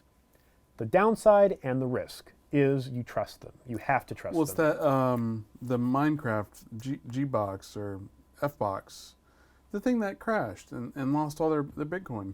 Oh, I don't know the details of that, but yeah, if it crashes. Well, not crashed. Mount Gox. Gox, yeah, yes, Mount Gox. Perfect example. Yeah. That is the probably the worst incident in the history of crypto. I mean, Right. $400 million at the time lost, billions of dollars now worth of Bitcoin. Right. And it was primarily because they just had terrible Lost security. or stolen? It was stolen, but it was like they left the door open, practically, the way their security was structured. So ultimately, yeah, it was stolen from them, but they were terrible custodians at the same time. They almost deserved to lose that money, even if the people using them didn't deserve to ultimately lose their Bitcoin. And that is the story of the risk you run. Now again, Coinbase and Binance and other exchanges today are much more sophisticated than Mt. Gox. I think the risk of a large loss like that is minimal. In fact, Binance did have a hack in the last couple of years, but they had far less funds stolen, primarily because they employed both cold and hot wallets. They held a lot of their funds in cold wallets so that they were not connected to the internet, and they only hold a small amount in hot wallets that they use to handle deposits and withdrawals. Mm-hmm. And that really limited the damage, and that's why a lot of third-party custodians will use a combination of cold and hot wallets with a back-end infrastructure that is really sophisticated and very tight on security, obviously. So basically, cold wallet is for, hey, I want to have a ton of money. I'm going to dump a ton of money that I'm not touching. It's my savings account. Yeah. Whereas the hot wallet would be my spending account. Yep. And the custodian, the exchanges, those are if you just really want to be able to the ease and the easiness and the hassle-free aspect of a hot wallet. Yep. Yeah, and in some cases, for example, let's say I'm an institution and I don't want to have to worry about setting up keys that multiple people have to handle. I just want to say, hey, you're our guy. We're going to have insurance. We're going to have a service agreement that says you're going to handle our money safely. You might not get FDIC insurance on it, but you at least have some guarantees that this person is going to handle your funds appropriately. In fact, in the state of Texas, we have now made it possible that state chartered banks can actually be digital custodians, so they can handle your private keys for you if they so choose. So, but ultimately, yeah, it just like you trust a bank to handle your money well, you're trusting third-party custodians not to lose your money. And if they do get hacked, the ability for that money to walk out the door is greater than like a bank where they control most of the payment methods, versus crypto, no one controls it, which is a great, except when someone steals your money, and then you have to accept the fact that it's irreversible because they follow the rules of the protocol, the blockchain, even if what they committed was a crime. And that is a big trade-off that you have with a blockchain. But in the end, you do have a system that is a lot more decentralized and secure and gives people more control if they want it. So, with key custody, we'll dig a little bit more into actually comparing blockchains, because we talked a little bit about why Bitcoin, what Bitcoin is and how it works, but let's talk about it in more detail and compare it to some other examples. So Bitcoin was created in 2009. It has a block time of 10 minutes. So those blocks we talked about get generated every 10 minutes. There's a hashing algorithm, which is used to generate or basically it's used to guess the right nonce. Now, those algorithms, is that consistent? Are they the same? For Bitcoin, yes. Okay. For SHA-256, yeah. And that's just 256 bits is what's used to generate the hash, and the more bits, the more secure it is. It's kind of the way to think about it. So it's very difficult to crack 256 and get a hash collision, reversing it. So ultimately, all miners are forced to just try to guess the right number, or to guess the right hash until they get it. Mm-hmm. It uses proof of work consensus, and it's used for payments. Although there's a possibility to do other scripting in Bitcoin, and there's work on making, I guess you could say, Bitcoin better at smart contracts, which we won't get into now, but let's just say they're working on it. But really, it was originally made for payments, and that's still what it's mostly good at. So we can compare that against Peercoin, which is a cryptocurrency that isn't around. It's still around, but it's not very prevalent. But it was the first proof of stake cryptocurrency. It actually combined proof of stake with proof of work. So it said, if you hold coins and you also mine, those are both going to affect your consensus power, so to speak. So you have more weight in determining what goes into the next block if you have a lot of token stake and you're providing us mining power. So it was kind of the first attempt for proof of stake. And it also used SHA-256, and in general, it wasn't trying to do anything too radical because proof of work was still considered the most secure method, and some still think it is today, but it was kind of the first to play with the idea of a staking protocol, or staking consensus as well. And then finally, we have Ethereum, which we'll probably talk about in later episodes, but ultimately, it was created in 2015, and it made several changes. The block time is now 15 seconds.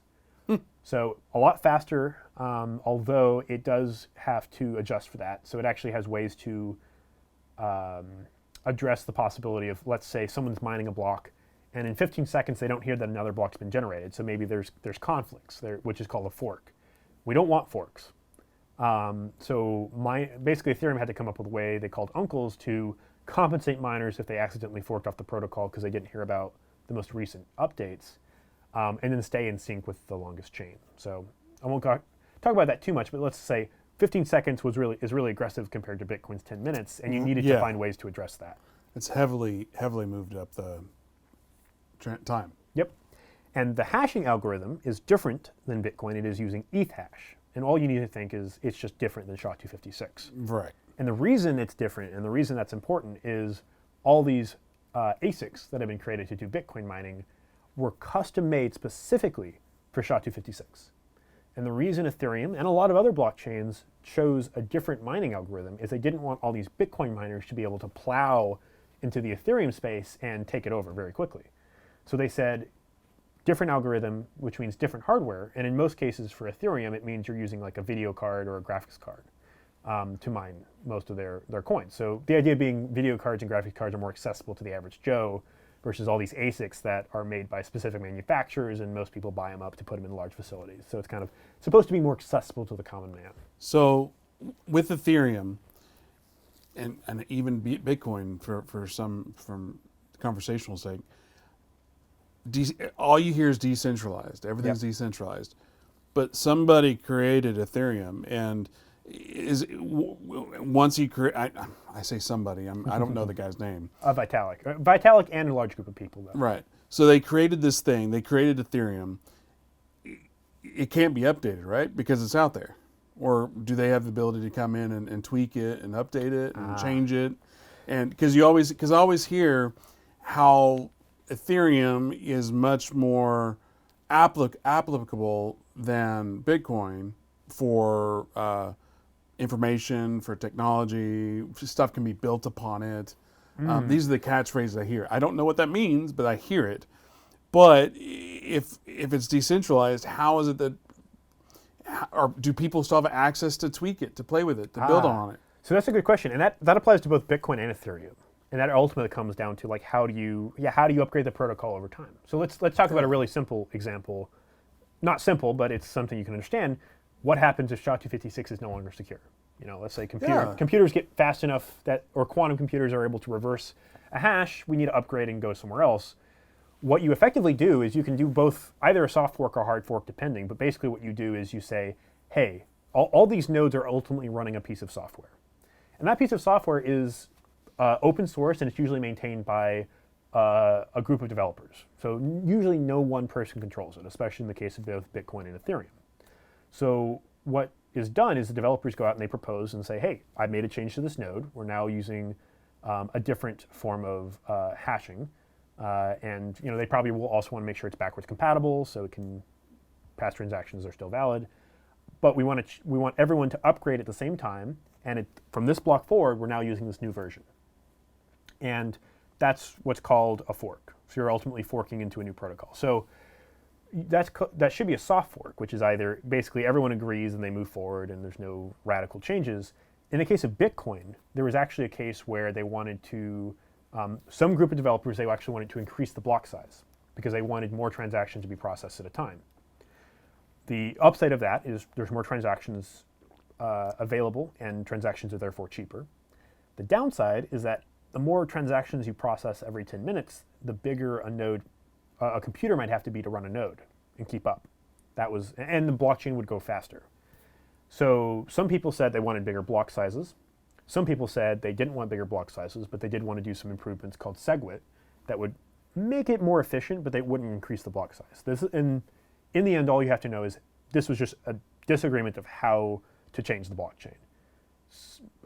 What we considered main Bitcoin today went with SegWit. That's where the community that widely considers proper Bitcoin went with SegWit. And the community that believed that a bigger block size was important forked off, and they created what's called Bitcoin Cash. And so the really cool thing about that is not only are these now two different versions of Bitcoin running, but from the point at which they forked, the history is the same, which means that if you own Bitcoin prior to the fork, and this includes me, I think this is around 2017, August of 2017 is when this fork occurred, you own now both Bitcoin and Bitcoin Cash. How much is Bitcoin Cash worth? I haven't looked at the price. I think it's maybe, at one point it was $1,000. Okay, so it's not like it's not like if you had you'd still be pretty, that's still pretty baller. Yeah, that's still awesome. It's kind of like you got paid dividends and cheaper, right. What some people would say shittier forms of Bitcoin, although that's a matter of opinion. But right. But most people still represent, the SegWit chain is the proper Bitcoin chain. And there have been more forks since. There's other Bitcoin forks that have occurred. There's also been a fork of Ethereum that occurred because of a disagreement around reversing a transaction, which is a whole other interesting story. But here's what I would ask though. If, say you had Bitcoin on a Coinbase and there's a fork, because you don't really own Bitcoin, you probably wouldn't get the fork. That is actually a big pain point because that fork caused so many headaches for those exchanges because now they had to reconcile, we have all these new Bitcoins. But I think in most cases they gave users access to that. They did say you own Bitcoin at this time, therefore you do also own Bitcoin Cash. But now we have to build that into our system to give you access to that. God. Which, that was a whole, getting wallets to support these multiple different forks and getting people the ability to even access it was a pain. Fascinating. Yep. I mean, I think I'm with you. I mean, yeah. So far, it sounds like you're following it, and ultimately, yeah. And so that is how you handle changes in a blockchain. And Bitcoin, for example, is actually going to go. They just recently went through a new update. The first one they've made, the first major update they've made since that the block wars of 2017, which is Taproot. They did make several improvements to the Bitcoin protocol to try to make smart contracts easier, actually, and make it easier to do like Lightning Network transactions and private transactions and a few other things like that. So Bitcoin does make upgrades, but they do it very infrequently because coordinating everyone to agree at the same time and not fork off because of disagreements is tricky. Right. Well, it's just interesting because, like, if there is a fork, some would argue one's better than the other one's second. But then, started following Peter McAllister on Twitter just because of his affiliation with the TBC, and it was like, what's the second best crypto? There isn't a second best. Basically saying it's Bitcoin or bust. Yep, and some people still believe that. That's the maximalist crowd. Yeah. And again, it's important to know there's people that feel they're Bitcoin maximalists, but they think Bitcoin Cash is actually Bitcoin, so they don't even refer to it as Bitcoin Cash. They're like, that's Bitcoin. The rest of us disagree, and the market disagrees in the sense that the SegWit chain is what gets the big pricing for Bitcoin. But it's just interesting to know that people can disagree even on which Bitcoin chain is correct, which is the Bitcoin chain, to them at least. But yeah, and coming back to Ethereum, you talked about building on top, and that's where smart contracts come in. So Bitcoin was built for payments, and you can do other things to a Bitcoin transaction. You can put in scripts that do store bits of information or do multiple verifications and signatures. So you can build like interesting things like a multi-sig wallet, for example, where 2 out of 3 people have to sign a transaction to agree rather than just one. But it's fairly limited in what it can do. So if I try to come up with some generic, like, if this then that step for going through a transaction, it would be very difficult. Ethereum was primarily built to be able to do any general purpose transaction, not just payments in its native currency. You can only do payments in Bitcoin, for example, on the Bitcoin network, or at least by design. But with Ethereum, you can not only send Ethereum, but you can program smart contracts to do anything, to send payments and other tokens that you create, or do NFTs, or all these other things. And that's a subject of another talk to really dive deep to understand it. But that's the idea of Ethereum, is a general purpose. The transactions can be more general purpose. You can do multiple things in a transaction based on code that's stored on the blockchain. I look forward to getting into that. Oh yeah, that's where I have a lot of fun, because that's what I do mostly day to day. So ultimately, the last thing we'll leave you with is just DLT versus blockchain, other ledgers, etc., because this is where terminology gets thrown around. DLT, distributed ledger technology. Oh, okay. That's I heard DLT, and I'm looking at the slide going, there's no DLT up there. Yeah. We'll break it down real quick, because ultimately what this means is there are other distributed ledgers out there that don't necessarily have to be blockchains. And usually what they are doing is they're trying to give you something that's more efficient, so it doesn't require all this mining, or it doesn't require all these nodes to be run in a distributed manner, but maybe we still want multiple copies. So some use cases say, hey, we don't need a blockchain, that's overkill. We just want multiple copies of something. We want a way to make sure it stays secure, but we're okay trusting like a few individuals with that, or there's some trade-off that wants to be made, but they still want some properties of a distributed ledger. So ultimately, we can build this taxonomy of definitions where we start on the top. We say, if we want to just store a digital ledger in some form of data storage, we can do it in a SQL database, an Oracle database, a MongoDB database. And another example would be like the SWIFT network, which is what banks use to send payments between each other internationally. They store data. It's a centralized ledger. That's all. We can go further. We can say these are all forms of data storage for ledgers, and say what a distributed ledger is. And there's multiple examples out there. One of them, a member of the Texas Blockchain Council, would be Hedera Hashgraph. They are not a blockchain in the traditional sense. They don't actually use the blockchain structure we talk about. They use a different structure, the Hashgraph, but it's still a distributed ledger, and it's still trying to do some of the things the blockchain does. There's Corda, which is another method, and there's something called the Quantum Ledger Database, which is just Amazon's version of a ledger database for storing data in a way that is fairly tamper-proof. Now, these things don't do the same things as a blockchain, and in some cases they're less secure. They're making certain trade-offs, but we still call them distributed ledgers. And in the middle, we see blockchains. Bitcoin, Ethereum, Stellar, other things, they they are using a blockchain structure, and they are doing everything that we just talked about. But this is ultimately why I want to break everything down to say, every blockchain is a DLT, but not every DLT is a blockchain, for example. So it's something that comes up occasionally when people are like DLT or blockchain or whatever. It's usually, this is how you can break them down. Okay, so if I'm looking at this, the data storage, are you saying it encompasses everything? Yes. Blockchain is, in a way, a form of data storage. It's inefficient in the sense that I wouldn't store like a cat picture on a blockchain because it's so distributed that you're basically creating 10,000 copies of a cat picture on every node. But it is great for specific things like monetary transactions. So as far as reading this goes, like the Swift network is not a blockchain. Nope.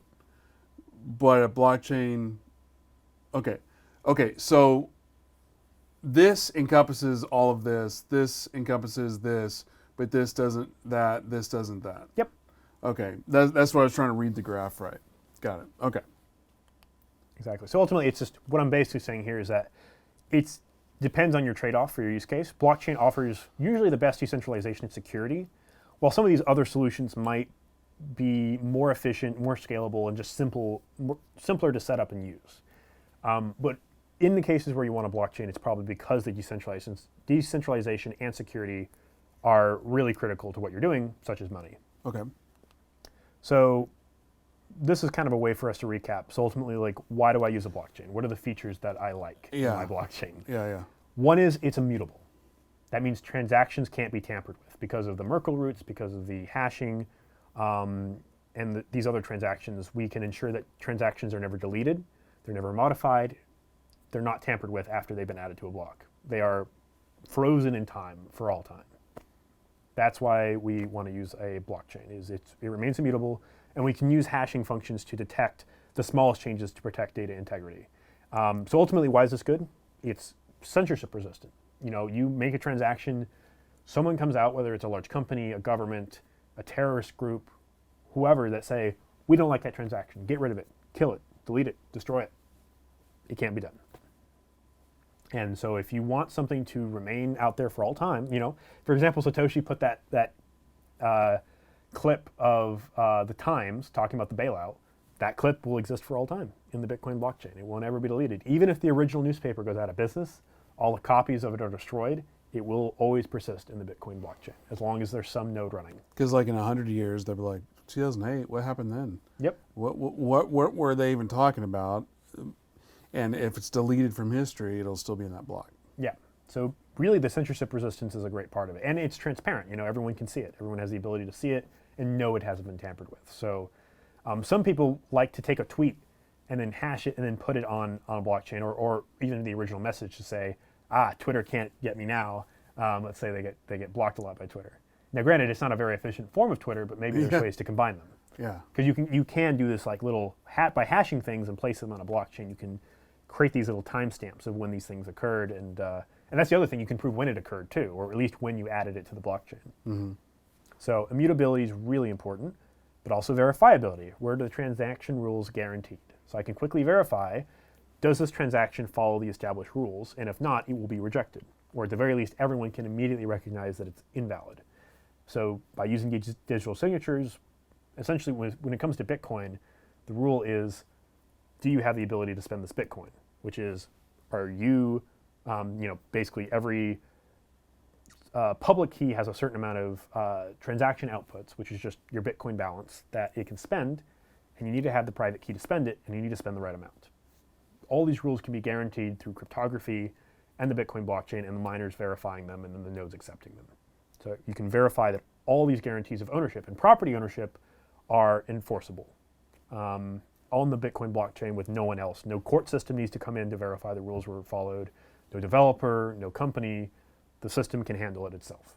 So and anyone else within the system running a node can verify it on their own. A full node is verifying every transaction is correct. It's trusting the miners get to propose these new blocks, but all the full nodes will still check every transaction to make sure it's correct. So even if a miner proposes a block that is invalid, it will be rejected by the network if it tries to cheat, because you can verify the transactions using the cryptography.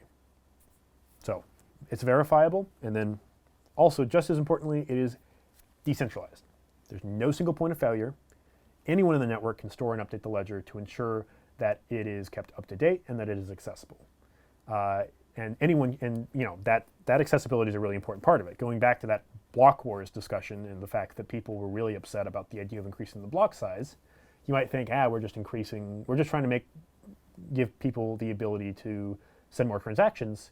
But if less people are capable of running a full node to check if the transactions are valid, then it's less decentralized. It's more centralized. Now, granted, there's an ongoing discussion of just how decentralized you have to be. Is it okay if is our barrier you can run it on a Raspberry Pi, or is it just a modern laptop, or is it like an average server that you can run on Amazon? That's an open discussion. But for a lot of Bitcoin people, it is, the kind of bare bones hardware like a Raspberry Pi or a small computer is kind of their expectation. Anyone can run a node with their available hardware, and that's decentralized. Because a Raspberry Pi is like a very, very basic small computer, right? Exactly. Yep. So the idea is if you can run it on a Raspberry Pi, you can almost run it anywhere. So these three things: immutable, verifiable. I can't talk. Verifiable, decentralized. Is that like these are the pillars of blockchain? Yep. These are the qualities of blockchain that we seek out. If you need all three of these, then the blockchain starts to really make sense for you. Got it. And I'll add one more thing to decentralization and say it doesn't just come from running nodes, although that's the most apparent way that a blockchain is decentralized. It's also how is a network governed? So coming back to those hard forks and soft forks, how are upgrades decided? And who gets to run a node? You ultimately need to make sure that people are allowed to run nodes and that you have a large amount of nodes, but also if one developer is writing the software and all the nodes that run that software just accept his changes without checking them or discussing them, then that developer is essentially writing the rules for the network. Doesn't matter how many nodes you're running, if only one person decides what the nodes run, then it's still centralized. And that's where the developer community becomes really important. It needs to be open. Anyone can come in and read that code and say, this looks correct. You're not putting any weird trapdoors or backdoors in here that you're going to exploit later on. So, and I think that's where I was confused earlier about if it's decentralized, how do people, decentralized doesn't mean it's not being tweaked. It just means that it's in the open and it's not being tweaked by one person. Yep. You've got the open source, which is a ton of people contributing. Yep. A lot of people contributing, suggesting changes. And it's a vote-based type thing where if the majority rules what's being implemented. Yep, they effectively do. And even if, you can have people that fork off and say, I want to make my own version of Bitcoin, I disagree with you. They're free to do that. But really, when it comes to blockchains and typically monetary systems like Bitcoin, the best version will win out, or at least the version that most people believe is the best. And that's where, the current version of the Bitcoin blockchain sits. So if somebody is like, Bitcoin technology is 98% perfect, but I feel like I could do better. Could they just copy the original code and tweak it a little bit and start it anew? Yep. Then it's just a matter of getting other people to participate? Exactly. That is where all these other cryptocurrencies came from. Almost all of them, including Ethereum, but even Litecoin and others, they took the Bitcoin source code, they modified it somewhat, and they created a new thing. So Ethereum, I would say, is a really radical change. It took a lot of concepts from Bitcoin, but it also did a lot of things that were new. But Litecoin, for example, is very similar to Bitcoin in a lot of ways. The only thing they tweaked was the block time and the hashing algorithm and maybe a few other small things. But for the most part, it runs exactly the same. And unlike a fork of the Bitcoin chain itself, it just started on its own. It created its own supply of Litecoins and its own blockchain that ran separate nodes than the Bitcoin blockchain. So, because I know there's a ton of altcoins, and altcoins are basically just not Ethereum or not Bitcoin, or some would argue Ethereum is an altcoin. How many of those are just copies of Ethereum or copies of Bitcoin? 99%. Really? Easily, yeah. Because why would I try to create something new when I could just copy that and tweak it a little bit? Exactly. I mean, and then that's kind of the beauty of open source. And you could say it's a downside in the sense that we have a lot of copies that might not be worth the time of even paying attention to or running a network. But for some that want to do something uniquely different, Dogecoin is a great example where they forked Bitcoin, possibly Litecoin, but basically they forked a version of Bitcoin. They said, we just want to have fun with this. We'll create it so that it generates a ton of supply because we want to just be able to throw internet money around and have fun. Because they kind of pointed to the Bitcoin network and said, this is cool, but we don't want to take it so seriously. We just want to throw internet money around and send Dogecoin to tweets that we like and get the Jamaican bobsled team into the Olympics and all these other fun things that they continue to do. Up until recently now, Musk is talking about it and having fun with it. And I think the price has gotten a little crazy for Dogecoin, but the spirit of Dogecoin has always been just having fun with it. Right. And it's nice that you have the option to do that very quickly by just forking the code and making a new thing. You got to be careful about using words like "have fun with it" because Mark Cuban in that one exchange that Twitter, I don't know what they call it.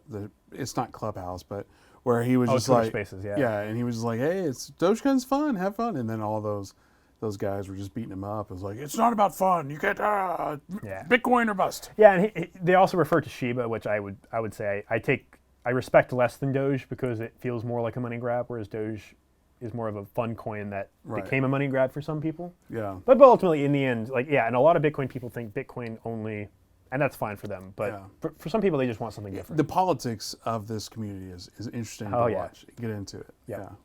But ultimately, that's open source software just means that you can check it, you can change it. People might not accept your changes, but it's an open environment where that can occur. And you get this ability to incentivize collaboration because someone can show up and say, hey, I want to improve Bitcoin. I don't need anyone's permission. I can just write that change and kind of propose it. And if miners like it or the community likes it or whoever's running nodes like it, they can choose to incorporate it. So as far as this episode, this training module, I feel personally like I'm going to have to watch this 2 or 3 times. And even then go, did I get it? But then, or hopefully I get to the point where like, man, Ryan, you really were an idiot. Like, this is not that complicated. This is incredibly complicated. So okay, good. Okay. Because like, I feel like we could have been here for 30 minutes or this could have been a 3-hour thing. That's how like out of water I am at the moment. Like I have no concept of time of how long this module was. Yep. Like again, it could have been incredibly short or it could be 10 o'clock right now. That's how brain damaged I am at the moment. Well, I think this is something that definitely has to marinate, but I think what really helps it walk home is going back through each of these concepts and in finding some examples that really help. So like maybe the next episode is we go through a blockchain explorer and we actually talk about these concepts and like, what does it actually look like? It's gonna be funny. It's like, so this is episode 4, and then like by episode 10, it's like, hey, we're gonna go back and do 4.1 because Ryan finally let it marinate it, and he didn't want to be a complete idiot. Better than never. Yeah. Yeah, but I mean, I would say actually getting to play with this, setting up a private key, setting up a wallet. Yeah. Looking at your transaction in the block explorer, running a node, even running a miner, like all these things are really what help bring it home for people because conceptually we can talk about it all day, but in the end. Well, I think the only reason I have any kind of connection is I do dabble in mining. I do have altcoin miners. I do have Coinbase. I do have MetaMask. I do have, I started with Robinhood and I don't do Robinhood anymore, but now I'm like, maybe I should get back on Robinhood just because of the transaction fees, because I'm not doing, I am trading crypto, but I'm trading on Coinbase, so therefore I'm never really owning the coins anyway. So why am I paying these stupid fees? Like I just paid $30 to Coinbase to, sell Shiba, $1,500 of Shiba. So I had to pay them $30 to sell it. Yep. And then it's like, if I want my money, I got to pay another $30 if I want it that day, or wait 3 days. But it's just like, because I'm doing that, I might as well just do it on Robinhood, Yep. Well, yeah. There's that. Getting into the markets and how they work is also a whole other topic. Yeah, and it's not for this. But. To solve some of the woes you're talking about, a decentralized exchange gets really fun. What happens if I create an exchange for trading cryptos on a blockchain? That's for next Anyway, time. yeah. Well, as far as all of this, I'm not even going to pretend to know, like, because I think I got individually, I'm okay somewhat there. But if rewatching this back, I would probably be like, I have no clue what I just watched. Like, what would you say to people that that have stuck with us for this past 5 hours? Because again, I don't know the time. What would you say is I have a question. Yeah. I got nothing. I would say we talked about a lot. Most people don't understand this, and I will say this: it took me years to understand this, and I still am learning new things about what I've just described to you now, like in this whole episode. So definitely don't beat yourself up. It's a learning process, and if you at the end can understand how a public key works, or not even how it works, but just why a private key needs to be kept secret, why a public key is shared publicly, why it's called a blockchain, and what these three things are and why they matter. So ultimately, it's immutable because of hash functions, it's verifiable because of digital signatures, and it's decentralized because of the miners and the nodes. If you can understand that, you know more than 99% of people about blockchain. Well, we should just lead with that. Well, anyway, I thank you so much for everybody that's been tuning into this. Definitely check out the Texas Blockchain Council on Twitter, on Instagram, on Facebook, on LinkedIn. If you're not subscribed already, subscribe to the YouTube channel. I know Lee just uploaded all of the 2021 Texas Summit. It's the first summit. So you're in there, right? Oh yeah. You were on stage. A little digital identity stuff. Yeah. Oh, there we go. So I'll have to watch that now. So there's plenty of content there. We do events monthly in Texas. So in Dallas, Houston, and Austin, there's monthly meetups for happy hours. We are looking to do more educational type events as well. Mm-hmm. So definitely stay tuned to everything that we got going on in here. And then, follow me too. I don't know. Follow Michael, I don't really know. Obviously, Whatever I'm still learning about crypto, but definitely we want to build a community here. I think that's the biggest thing is even though there's decentralization and you do have people that want the hands off, as far as the council goes, we want to build a community where people of like-minded people can come together. Because one of the things I've heard a lot in the past couple months is most of the time you're into crypto, you can't talk to your husband, you can't talk to your wife. Your friends don't really understand it. Yep. So you have nobody to talk to about this stuff, but you have these happy hours. It's like, finally I could talk crypto with somebody. So, yep. Anyway. Yeah. And I would argue that you can't be decentralized without having a community because you got to have something that holds it all together. Look at you. Knowledge drop. Any final words? Anything got going on for yourself? Any plugs? No. You selling a book yet? No. I would say just keep staying tuned on YouTube. We'll have more stuff coming out. There might be some in-person classes at some point, but the plans continue. There we go. All right. Thanks everybody for watching, and we'll see you next time.